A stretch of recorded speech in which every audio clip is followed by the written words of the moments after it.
Interview time. Second interview week, whatever you want to call it.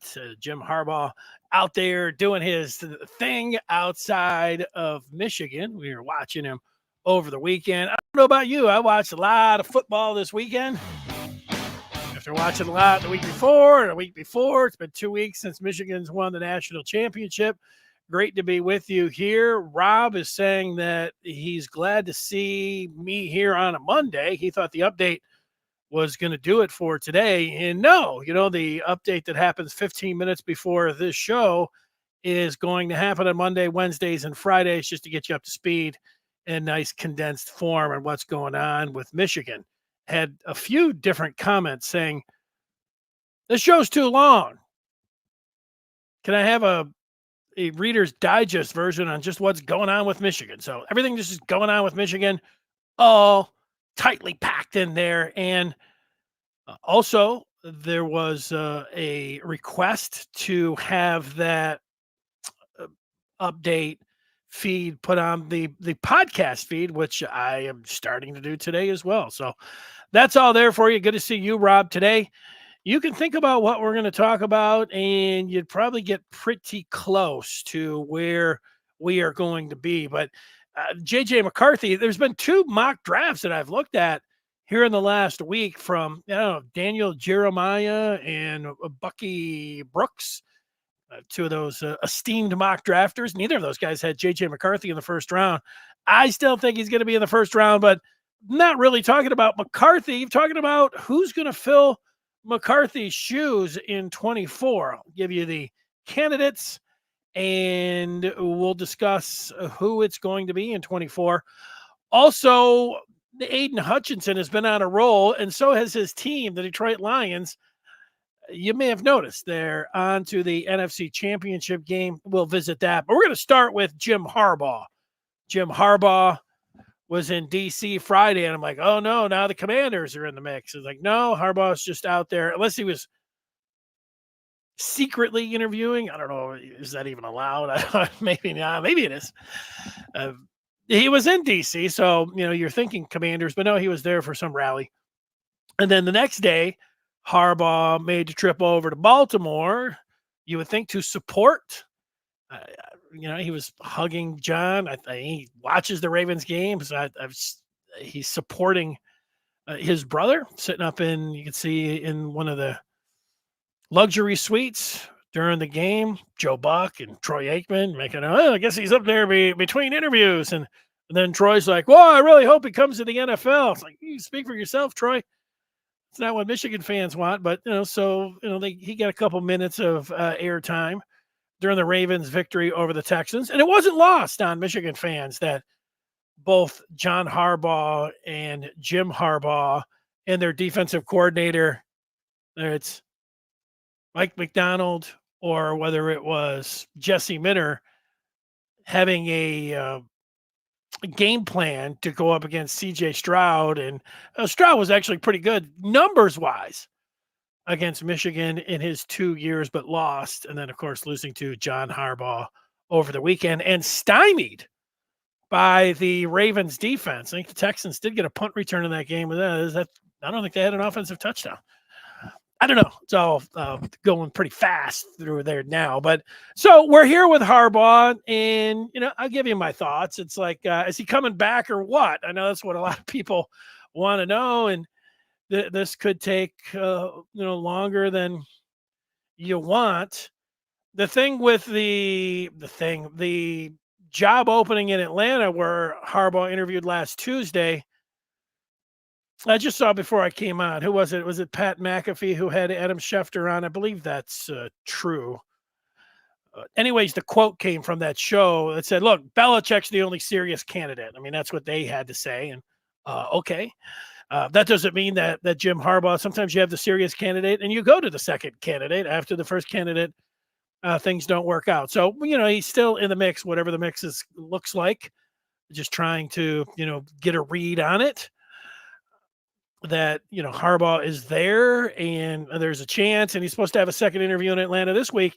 And then the Chargers, which all along, it seems like everyone's in agreement it's going to be the Chargers. If it's going to be the NFL, And the Chargers, that is, according to Adam Schefter, says that the Chargers are going to have a second meeting or interview with Harbaugh this week. But they also have a number of other coaches that they're interested in. One, Ben Johnson and Aaron Glenn for the Lions.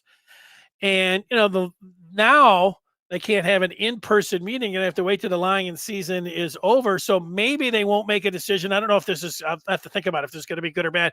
It'd be good for the Lions if they make the Super Bowl. We could be talking about 3 weeks from tomorrow, that this could still play out when it comes to Jim Harbaugh. If it's the Chargers, if the Chargers are interested, but you would think that, if the Chargers guy was Jim Harbaugh, that they would jump in, that they wouldn't have to do that. But maybe they want to wait all the way. And, is Jim Harbaugh going to be like, oh, I'll wait 3 weeks as well, before he signs any contract? That gets back to that February, mid-February kind of drop dead deadline that people were thinking about, because Harbaugh was talking about that or maybe it wasn't Harbaugh that was talking about it. That was with the Yahoo Sports piece last week by Dan Wetzel had discussed about the Harbaugh didn't want the new contract to start till then, so giving it enough time to play out in NFL circles and all that. So, that's where it's at, is the timeline. If you're a Michigan fan, I suggest you just hold the line. It's not fun. On one side, you're so happy that Michigan won the national championship and he was the head coach there. And, so, he deserves, I said when he was coming in that if Jim Harbaugh ever won the national championship and wanted to go to the NFL, I would drive him to the airport. Well, here we are. He doesn't need my ride to the airport, but it's the idea that, he's done his job, and that if he wants to go to the NFL, he can. So there is that part.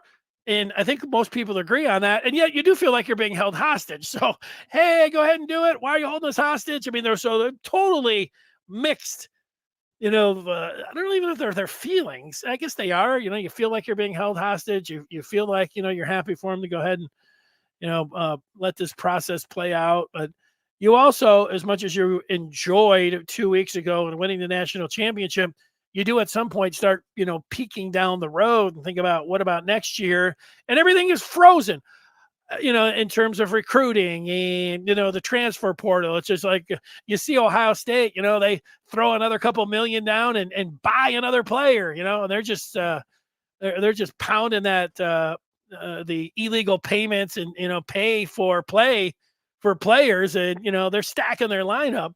And who knows if the NCAA is going to step in like they did on Michigan last year to a dirty program like Ohio State. But their best defense, Ohio State's, is that everybody pays for the players. What are you talking about? So and maybe they're right. Maybe they'll have to go through like 10 other teams or 20 other teams before they get to Ohio State illegally promising, to pay players and everything else. But I don't know. We'll see on that. But if you're upset with Harbaugh and say, just get on with it. It's got to play out. And you do have to remember this. I mean, if you're a recruiting fan, you understand. Sometimes, you'd say, I don't want to call somebody high maintenance or prima donna. That's a little bit too much. But, they're allowed, because of their status, to take time. And, Harbaugh can take all the time he wants if he returns.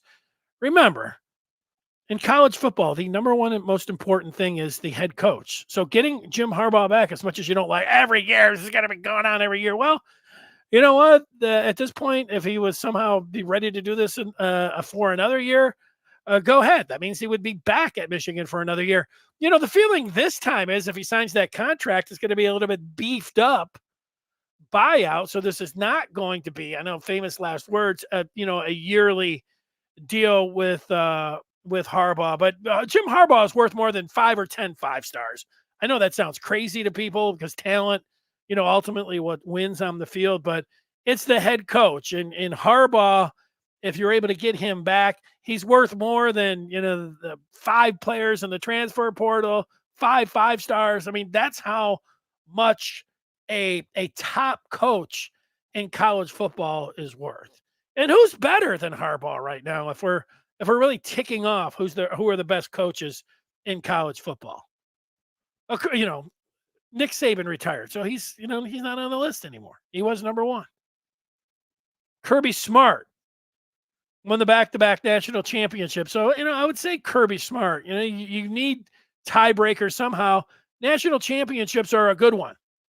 Putting Dabo Sweeney there, Dabo's these last 2 years, Harbaugh's going up, Dabo's going down. Maybe you want to put Dabo in there. Who else? Lincoln Riley? Caleb DeBoer? He didn't have that national championship. I don't know, I'll put Harbaugh number 2. I feel like Harbaugh's the second best coach in college football. And, the way that he's getting it done in these turbulent times in college football with other teams just backing up the Brinks truck, paying players left and right, so,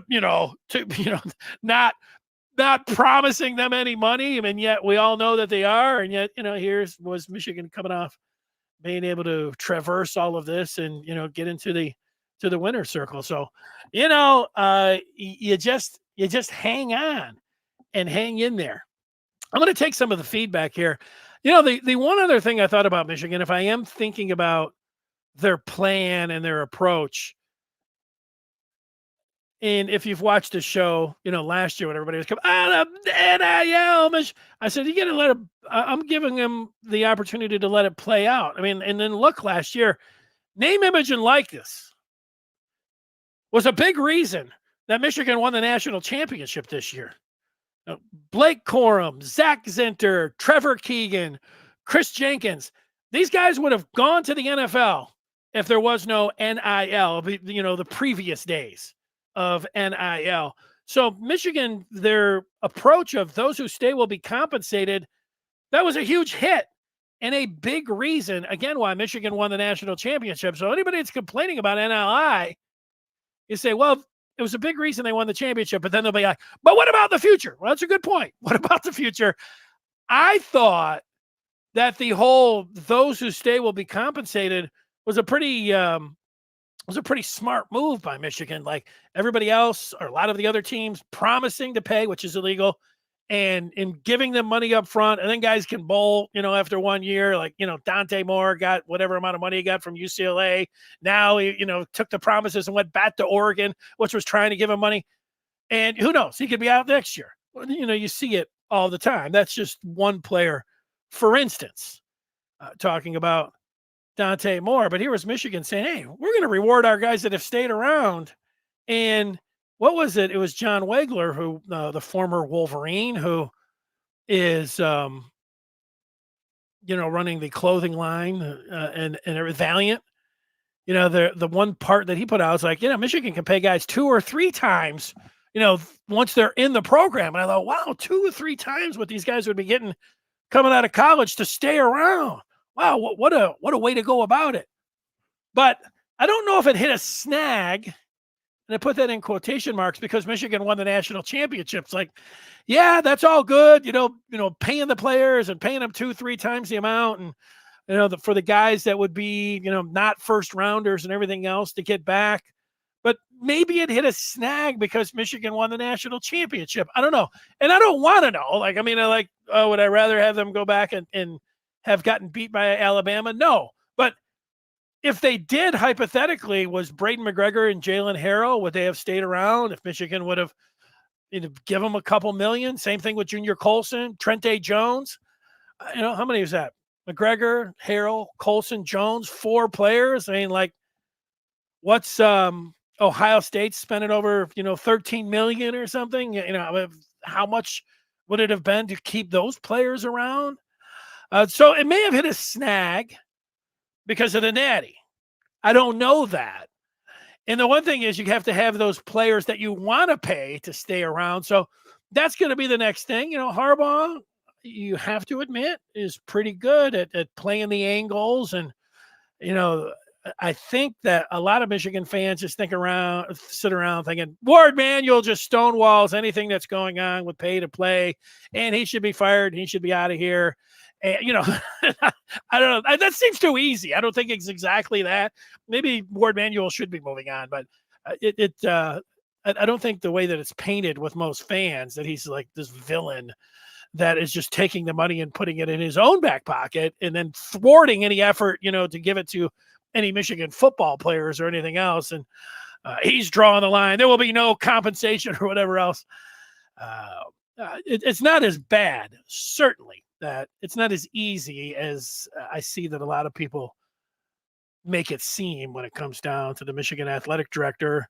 And I don't know, over the last 2 weeks, I'm not putting myself in like the Ward Manual, I'm not hitting his camp or anything. And in fact, I would say that when it comes down to the contract details and trying to keep Harbaugh, I mean, I'm still holding the line on all of that, but let's see if he's going to be able to deliver the head coach or not.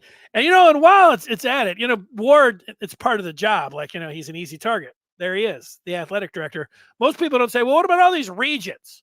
Those guys got a lot of power, those men and women.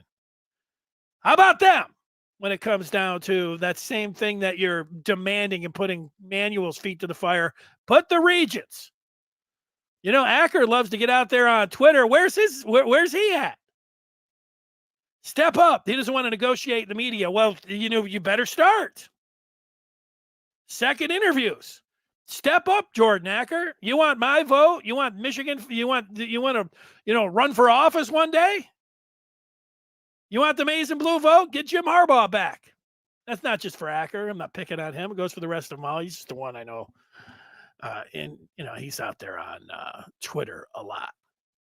Mark jumping in is talking about OSU, and he says they have adopted the JIm Harbaugh NFL offense and defense and added a New York Yankee pre-salary cap player acquisition budget. OSU administration 100% on board. Is Michigan's administration active or on the sideline? Make things happen. Yeah, I think you're just asking the question. That was some of the things that I was just talking about before reading this. I don't know if the administration is 100% on board. I don't know, if they're ready to get involved like that. Certainly Ohio State is spending money hand over fist, to bring players in, however they're doing it. I put some air quotes up there. I was going to say legally, I don't know. I don't think they're doing it legally, but I don't know. Ghost says, imagine if Corum went to the Lions with that group already in good shape. Hey, look, I hope Blake Corum has all the success in the NFL. The funny thing about the Lions, and we're going to get to them coming up, like if you'd have told me last year, like, what if the Lions take Jahmyr Gibbs or Bijan Robinson? I'd be like, you know what? That's the one position they have somebody. They have Swift. They don't really need to go out there and upgrade at running back. And then, I'm watching Gibbs yesterday, fly in from whatever that was, 30-yard touchdown. I'm like, man. And just a burst being shot out of a cannon like he has in these last couple games. That's where you just go back to Holmes. And I was like, yeah, you don't really need to. You've got other positions to fill. No, they went with a dynamic playmaker and they made the right move. One of the big reasons that the Detroit Lions are in the NFC Championship game. I'm not getting tired of saying that. Chase, Tom Brady is going to go back to college to be our next quarterback. All right. Dave with politics. Rob talking about Corum wouldn't play with Gibbs and Montgomery. Blake needs to go where he will play. Mark says that punt return kept Houston in the game until half, and then it was all Ravens, 24-zip in the second half. Good refresher, Mark. You're right. You are right. Let's see, Dave. If you get 2 interviews and they want to interview others, it's time to move on. Little advice for JIm Harbaugh. Mark is talking about OSU is not waiting. No. OSU is fuming. OSU, can't handle it. Hey, look, I get it, man.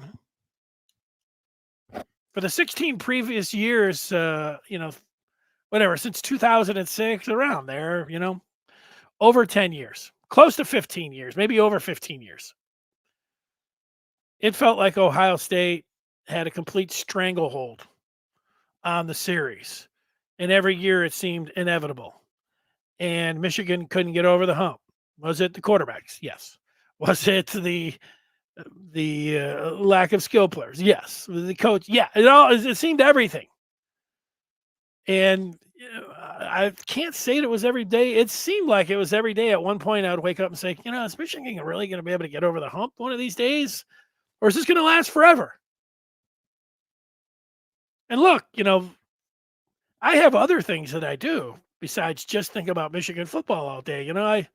I like watching basketball and hockey in the winter. In the summer, baseball. Mix in a little golf in there, heck, even tennis.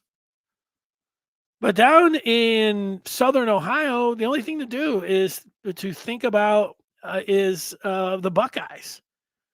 And so those guys are just going nuts down there. Literally, they're going nuts down there. We should be used to it with Harbaugh, says Mr. Martini. Let's see what Antoine has to say. He's not worried about Jim. If he goes or stays, as long as the staff is in place, we good.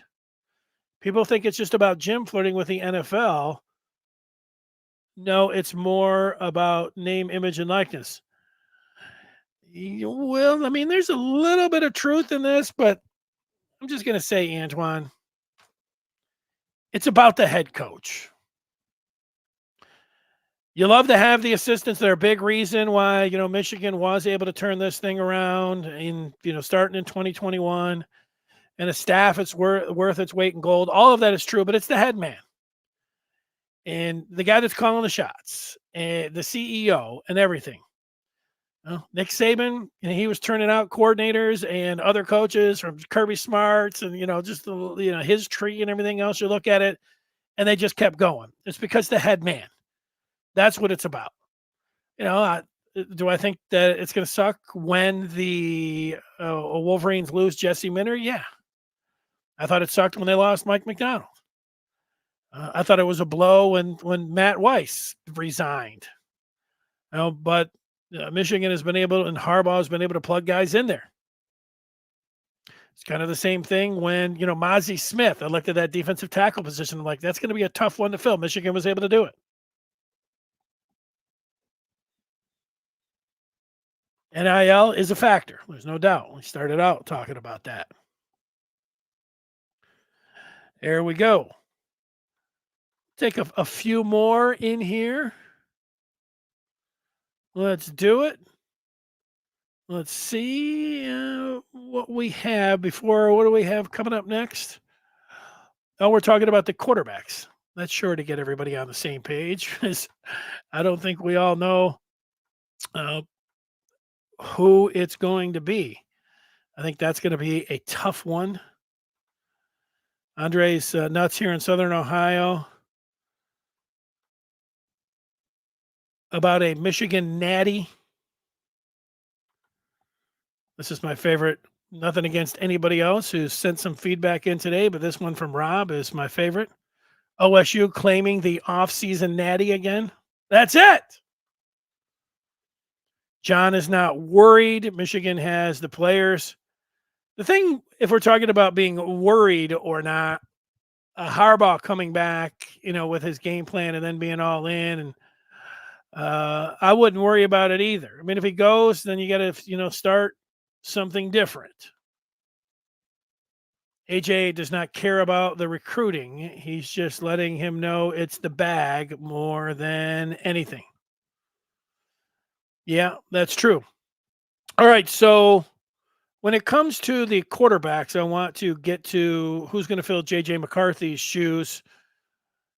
I also want to let you know that it's a good time right now to join the Maize and Blue Review by going to michigan.rivals.com today. The latest in discussion and what's going on really with Jim Harbaugh, what's going on with those coordinators, the rest of the staff, where are they headed? Where's the Michigan football team headed? That is all there. Recruiting, transfer portal, all of it. Hard news, speculation. It is there in the Maize and Blue Review. So we'd like to see you there today.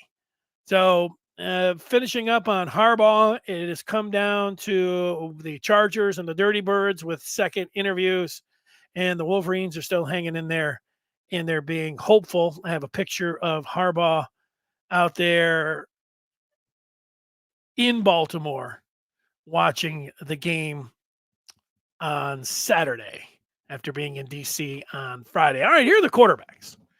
So the first, before I pick, you can pick and you think about it, I think you can make a case for almost everybody on this list. Jack Tuttle is the first one that you need to consider. Now, Jack Tuttle was an Indiana grad transfer last year. He got hurt. He is applying for yet another season. We don't know whether or not he is going to be granted that waiver. Remember, Talia tried to get one. I don't know. That used to be like, they're handing waivers out like candy. And then I think they started putting the screws down on the waiver process. And then if you're a Michigan fan, you always think that, that's the NCAA. Well, they'll put the screws to Michigan. Whether that's true or not, you think that. I get it. And for good reason. I think you think that now. In the past, I didn't think you had so much reason, but I do think so now.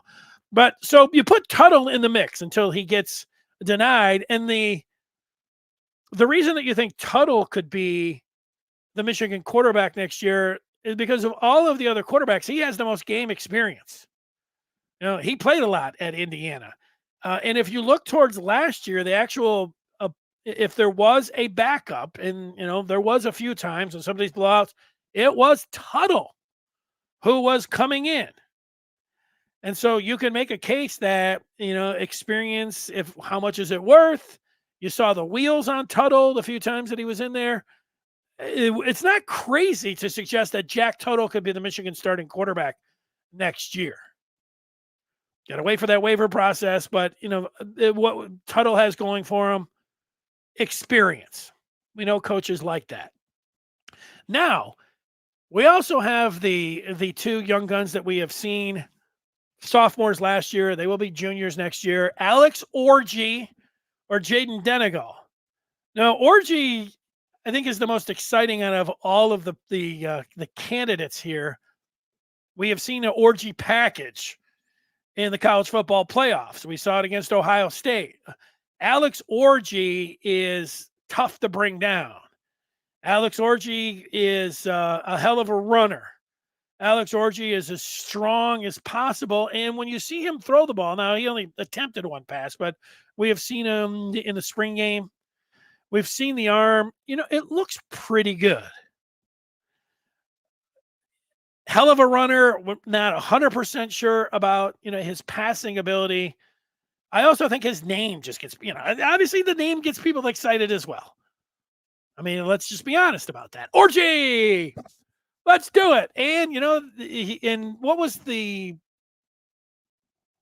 I'm trying to think of the week. I don't remember exactly what week. Early in the season, when JIm Harbaugh declared that, they're going to put Orji out on kick return. And then he said something close to, he's the greatest kick returner that we've ever seen. Wow, greatest kick returner that you've ever seen, huh? I don't know. So I don't know. Was Orji out there maybe a couple times? We didn't get much of a chance to see him in kick return, but he's a great runner. Now Denegal, I remember the one game he was supposed to get in there, and Harbaugh was like, "Yeah, I screwed up." Or actually, I don't think he said he screwed up. I think he was talking about the coaches screwed up because it was one of those games he was sidelined because Denegal was supposed to get in there. And what we have seen from Denegal, he's big, 6'4", and he is also, he's not like you would say spurty, quick, but he looks like he's got some athleticism, not just a pocket passer.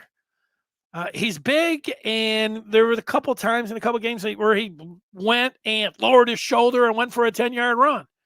And then he also completed a laser down the middle. So a lot to like in the molding of Denegal, and we don't know how he has progressed ultimately. You'll hear some things, and we'll see. Those guys are working now, but I think most people would pick between Orji and Denegal, and I would too. I'm not going to count out Davis Warren. Davis Warren has had to overcome leukemia. This is a player that has fought for his life, it seems like. and he is on the Michigan team. The thought is that if he was not fighting the battle of leukemia, and he would have where it was with the pandemic, I think when he was in high school, he could have been a 4-star prospect. So here he is. So you don't count Davis Warren out. We've seen him a little bit in the spring ball. What stands out is that he's got a pretty good arm, that he can throw it around the yard. That's good for a QB, being able to, as they say, make all of the throws. He looks like he can do that. I turned it over a little bit. So did Tuttle, for that matter, for everyone's liking, in that spring game. But, we saw a skill set from Davis Warren. Is a true freshman quarterback a wild card? Sure, I think so. It's a true freshman quarterback. Maybe you don't even have to say wild card. You go back and you look at, top 10 quarterbacks each and every year. Not a lot of them play immediately. And most don't. So having Jaden Davis saying, yeah, Jaden Davis will play. They'll probably play a couple of guys. That could be true. And that actually probably will be true, but that doesn't bode, for success or speak to success for Michigan next year if they're playing, 2 or more quarterbacks. So, in the best case situation, you don't have to have a true freshman in Jaden Davis being out there, but, you don't count that out. He is pretty highly touted and all that. So you think, break in case of emergency when it comes down to Davis. The other one is that I have 2 asterisks next is the transfer portal quarterback. You go through spring, other guys go through spring, and then they say, I'm out of here. Some of these guys could be like, I'm out of here, and get into the transfer portal. So we might not know which one of these guys is going to be the quarterback next year for Michigan, and it very well could be a transfer portal quarterback. I think that's what a lot of people would guess. But if I'm going to guess, I'm going to pick Orgy. Why am I going to pick Orgy? Because I think he might be something special. I think that combining the ability to run, you don't have to throw like JJ McCarthy. He's got to be able to get the ball to Colston Loveland, get the ball to Samaj Morgan. Well, I don't know if he can throw the ball the length of the field or what the arm strength is, but you got a skill set when it comes to running the ball 1 out of 10, and you got a 10 there. You don't have to be a 10 thrower. We'll see where it ends up going with that, but that's my pick. My pick, Alex Orji. Alex Orji will start against Fresno State on August the 31st of 2024 for Michigan. You buying that? That's my pick. Let's see what some of the folks think before we talk about some Lions, which is coming up. Let's see. Andre says Jaden Denegal is Wilton Spate-like. Well, he's big like Wilton Spate, so I think what you're talking about there is understandable. AJ saying Denegal did good. Mark is saying if they're going to run the QB, then they at least need maybe 2 or 3 like OSU. Good point about running the quarterback.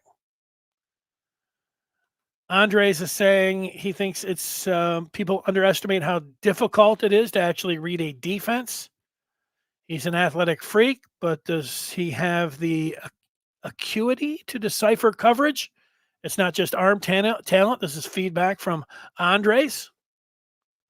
P. Maximus is saying we said the same thing about measurables when it came to Darius Clemens, his size. Look what happened. Yeah, I mean, we're just going to go with what we see. Let's see what Ralph is talking about insiders. One of the insiders has advanced video practice of Alex Orgy throwing. Yeah, I don't know if this is trying to be funny or something. Advanced video. Yeah. Uh, but then it seems pretty benign here. What Ralph is saying, good throwing the ball, great arm talent. Guessing he needs to work on touch and the playbook. Yeah, I don't know about the insiders and advanced video practice. I've seen a little bit of Orgy throwing the ball myself, and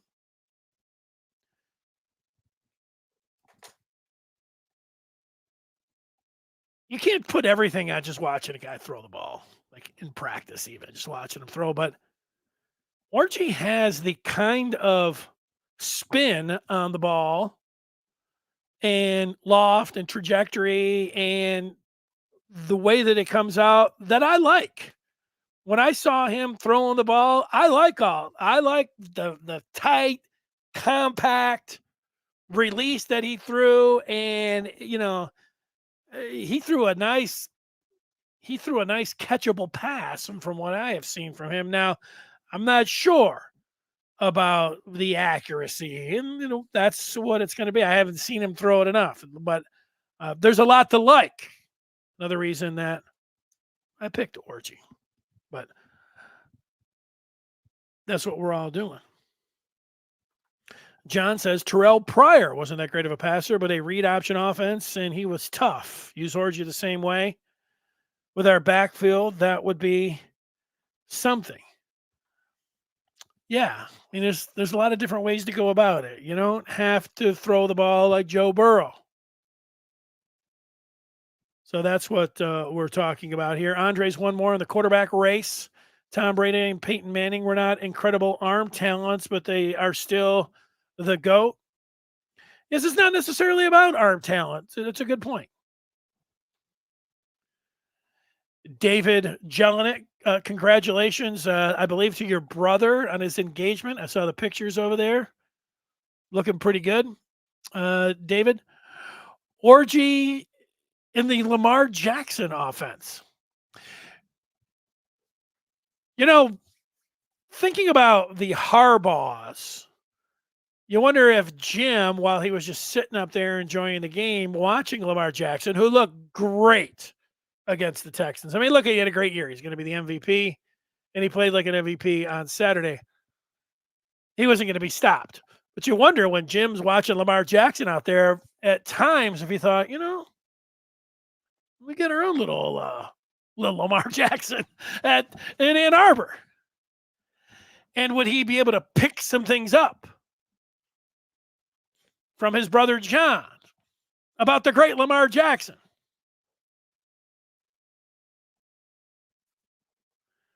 Maybe.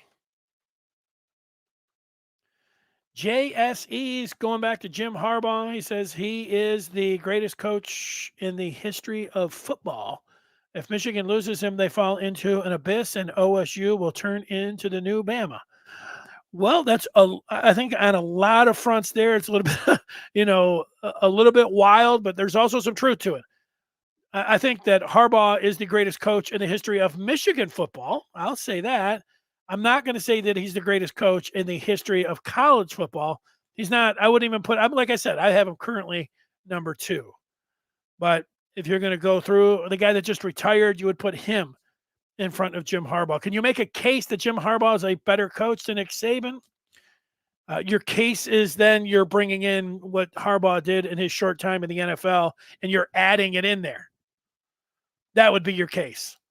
He's pretty good, so I'm not really going to knock him down at all. Look, the Buckeyes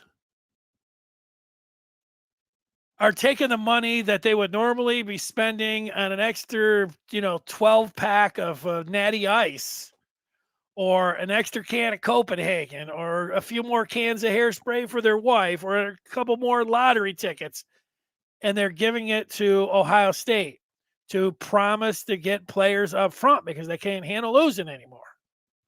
So, yeah, I mean, they're always going to be there. That's it. Mark's thinking about getting McCord. facing Michigan and Penn State's defense is pretty tough. I think he surprises in college football. Well, he's still out there, right? Ralph is talking about Orgy. John agrees with me. Alex, Orgy is primed to be the next quarterback one. That's from D. Chef Yaku. Spate was a statue. Orgy should be the front runner, highest ceiling of all the QBs. Yeah, that's what I'm thinking going in. But then you don't know when they get in there and how they're throwing the ball right now, how they mature, progress when they're down there throwing, be throwing right now. You say, boy, Denico, man, he's really taking big time steps forward. Somebody else was talking about reading these defenses and being able to, handle everything that goes into being a college quarterback. And you say, man, Denico just has that. He's got it. And I'm just giving you hypotheticals, but yeah, I think what you're talking about is why I picked Orgy right now. Dave's watches, he watched a video of Florida high school football coaches scouting the playoff teams this year. Some were surprised Orgy hasn't been a bigger deal. Said he was unstoppable. Let's go. Antoine saying Tuttle is steady Eddie, but Orgy, if he can just make these simple passes, we good. Yeah, I'm kind of feeling what you're talking about. And Mark is going to Brock Purdy. Shows what elite takes in college, not always a good measuring stick. That's a good point, Mark. I was going to make a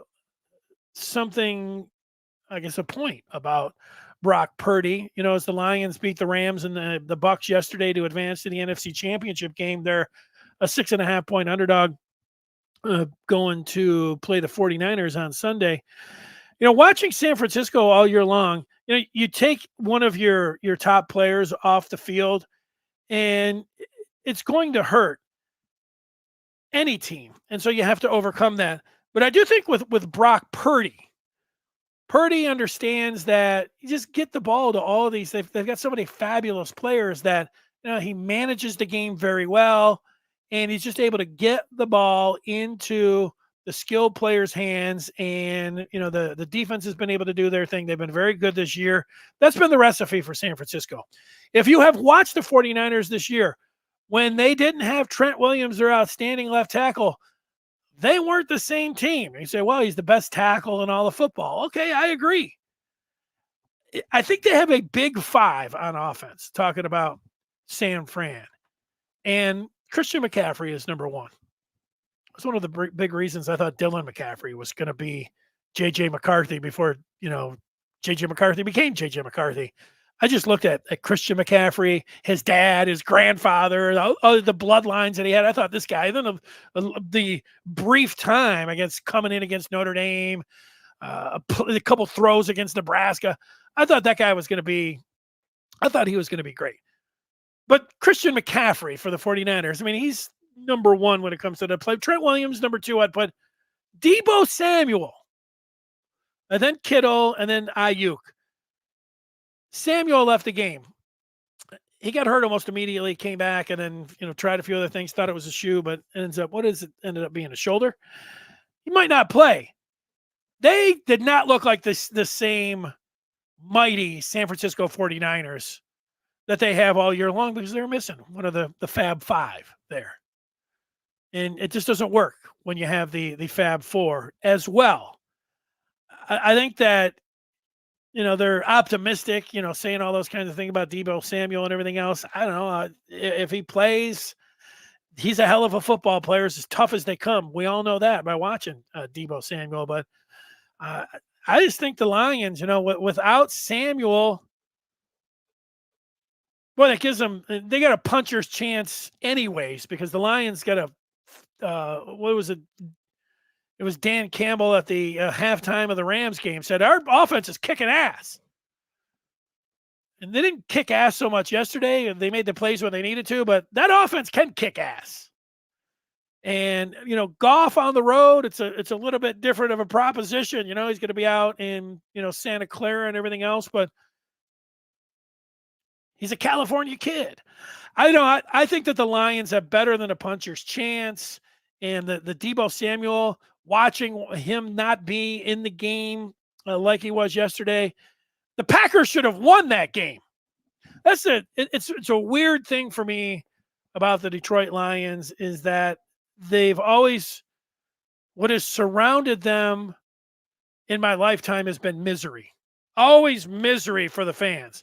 And the fans, they're so loyal to the Detroit Lions. People love football. They just love it. They're addicted to it. They can't get enough. And even the Lions, they just kept going. People would say, it's because we're so loyal. Yeah, you guys are loyal. Then they'd always get let down, but then they would keep coming back because they just love the football. They love football. And it was weird for me to watch this, the team get a home playoff game. And, like you, I picked the Lions to win the North this year, the Central. I figured that they would win it. And even picking them to win it, it was still weird. And then I picked them to beat the Rams, and it was still weird. The atmosphere was fabulous. It was one of the most intense football games that I've ever watched, but it was still weird. Having them in the divisional round, which I've never seen in my life, and technically I guess they were in there once back in the day when they beat the Cowboys and then got murdered the next week against Washington. But it was weird again yesterday, a good kind of weird, good weird. And the atmosphere and the energy in that place, it's just top of the charts. Brad Holmes, man, he's the guy. I'll tell you, Holmes, from his pick from Campbell and even his last draft, when you get GMs that do things that almost everyone's like, this is crazy. But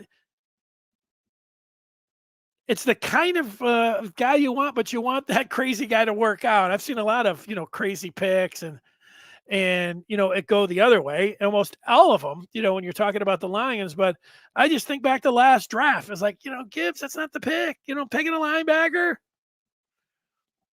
But look at him, Laporta, Branch, the selections that he has made.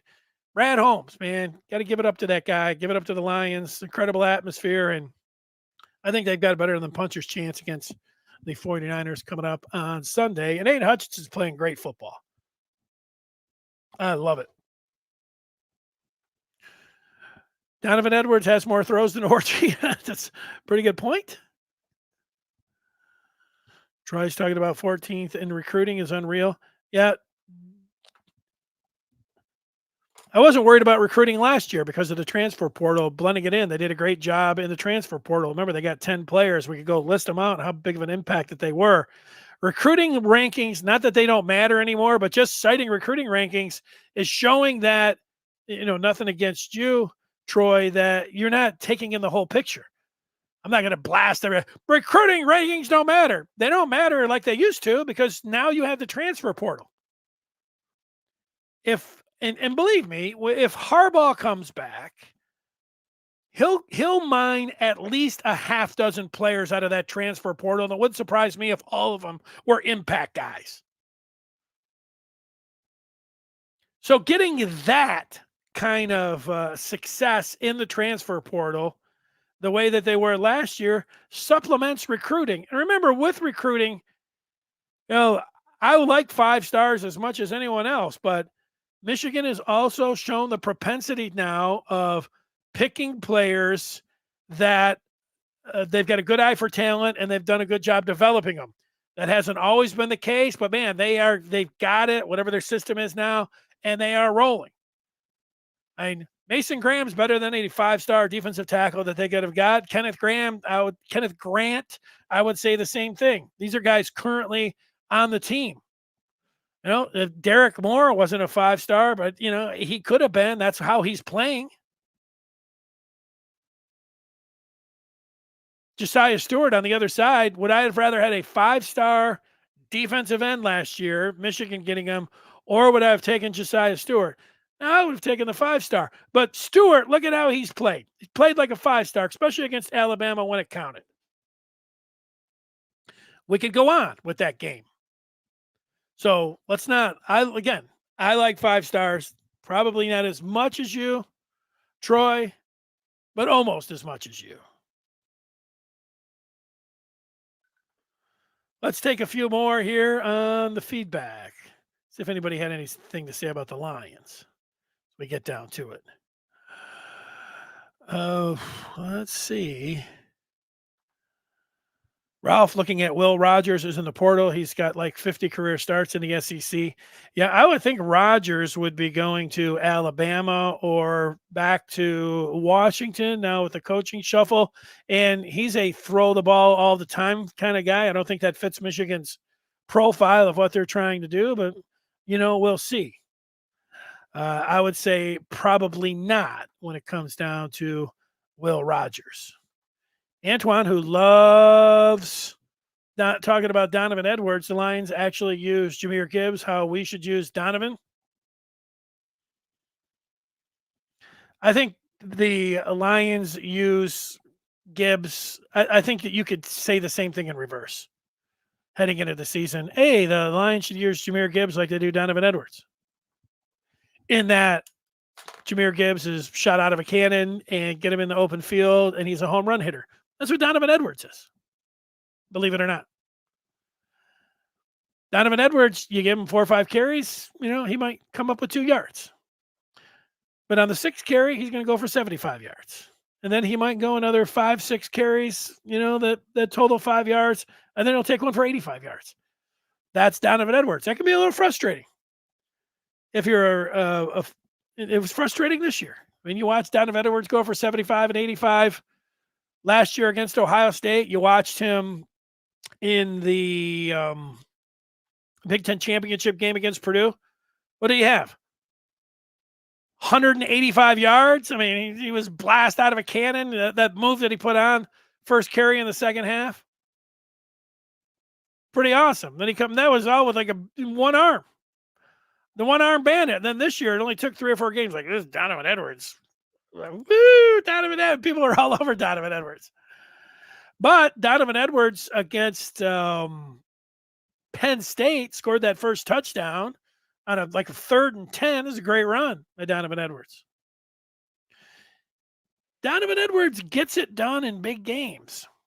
Tell you, reminds me of a hockey goaltender. There's hockey goaltenders that put up great save percentages. There's guys that could stop the puck. Their save percentages are, skyrocketing. They're up there. They get into the playoffs, they give up some bad goals. Give me the guy that doesn't have the crazy save percentage, but in the playoffs, it's going to stop. He's going to see the puck well and make big stops. That's what Donovan Edwards does. He comes up big in big games. That, I don't care if he has, 5 carries for 10 yards against BG. He did it against Penn State this year. He did it against Ohio State last year. He did it in the Big Ten championship game last year. And he won the national championship for Michigan this year. Donovan Edwards gets a little bit of a break, Antoine, for the way that he played. He won Michigan the national championship with that 41-yarder that he bounced and took to the house in the first quarter.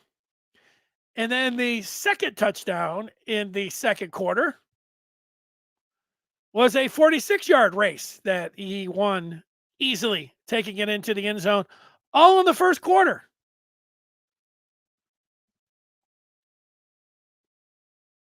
Washington only scored 13 points. Donovan Edwards, 14.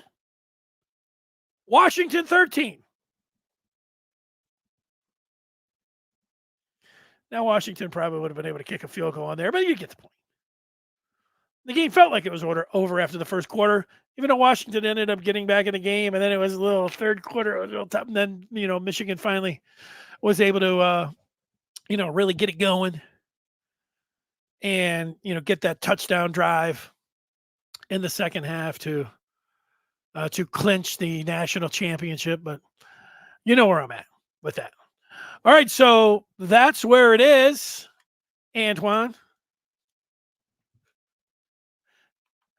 No, I think I've got it, Antoine. I think I know where you're at with Donovan Edwards. You're like, Donovan Edwards is too skinny to be a running back.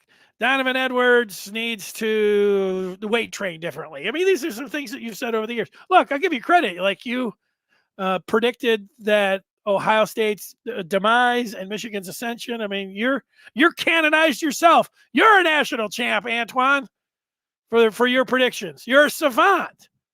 You just missed on Donovan Edwards. That's okay. I miss on a lot of things. I mean, we spent a whole hour thinking about the things that I've said, but you swung and missed on Donovan Edwards. And then the whole lot, this year. How many times did I had to go on Twitter and people, this is not what's wrong with Donovan Edwards. That's what they would say. And I'd say, he's a home run hitter. He's going to be okay. Hang in there with him. He's a big game performer. I don't know if he's a big game performer, but. And look, I mean, he was a little frustrating watching this year. That's for sure. But that's at least my perception, Antoine, I mean, you can't see everything perfectly. Come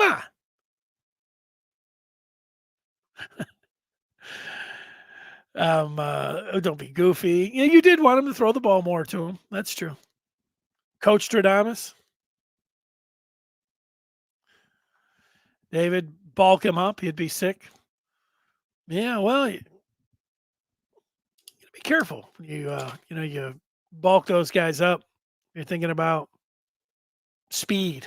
I remember watching Donovan Edwards' high school tape at West Bloomfield, and he was really highly rated. He could have been a 5-star. He was very close to being a 5-star, but all of the tape that I saw, it would be West Bloomfield, the quarterback, turn around, hand the ball to Donovan Edwards, and he would just he would be gone. He would get past instead, I didn't watch an entire game. He'd probably get stopped like 10 times and then have 4 runs where he would just get beyond the line of scrimmage and then he'd be on touch. Boom, 60-yard touchdown.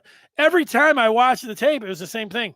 Turn around, gone, untouched. 75 yards, 85 yards, 60 yards.